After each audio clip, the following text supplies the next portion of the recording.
So let's talk about the micron gauge here.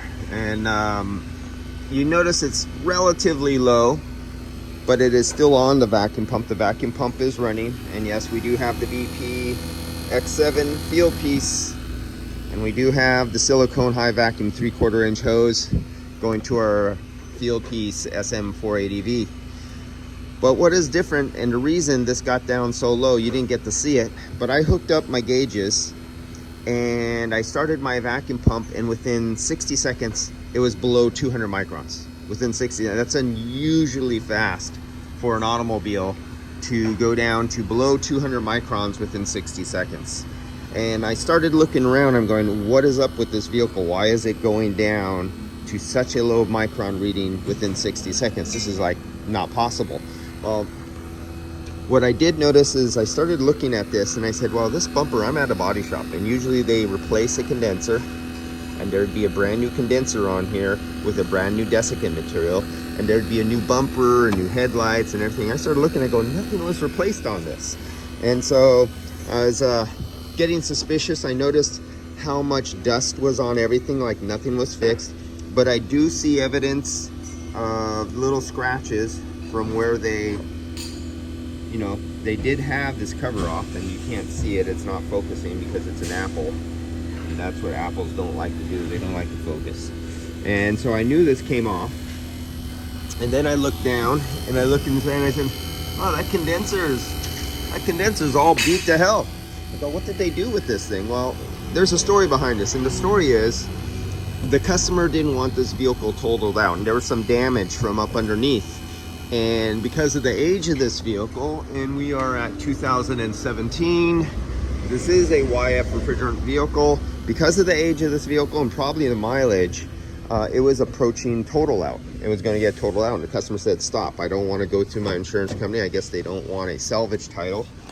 And they're going to pay for it, not the repairs. They stopped the process before it got to get finished, and they got to pay for it, had to pay for it to go back together. Let's see, we got 96,000 miles, so we got basically a 100,000 mile car here. So we got a 2017 Honda Accord with 100,000 miles, and it's approaching total out, or a Honda Civic. Sorry about that, Honda Civic. And so they just put it all back together. Now, what they didn't have to do, they didn't get so far as they were going to remove the condenser. They never removed the condenser. They never broke the lines. And because I am the one who did the refrigerant recovery on here, and if you've seen my other videos, when I recover refrigerant with my recovery unit, when I use the SM, the Mr. 45 field piece, I recover down to roughly 800-900 microns of vacuum just doing the refrigerant recovery. That does not include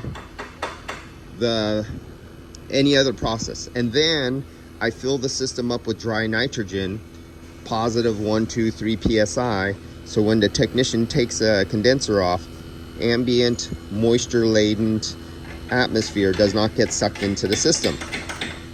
That is why this system was so dry.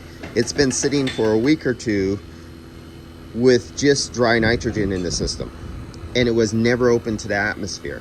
And because when I recovered refrigerant, I recovered all the way down to the micron level and then put dry nitrogen in the system, when I hooked up, it instantly went below 200 microns once the vacuum pump hit it.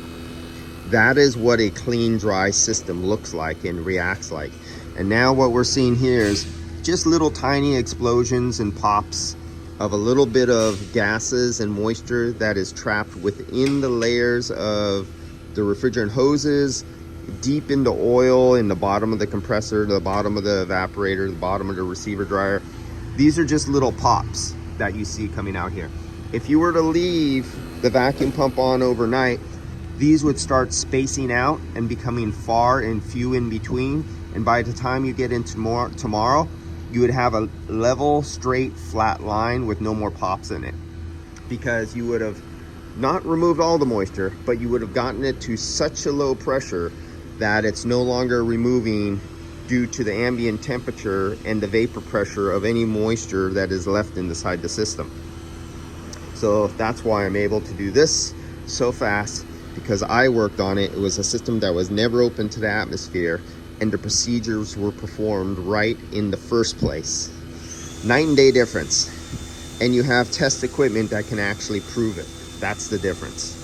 And you actually know how to interpolate what's happening. There's the difference between the guys who guess and the guys who test. If you ain't testing, you're just guessing. See you guys later.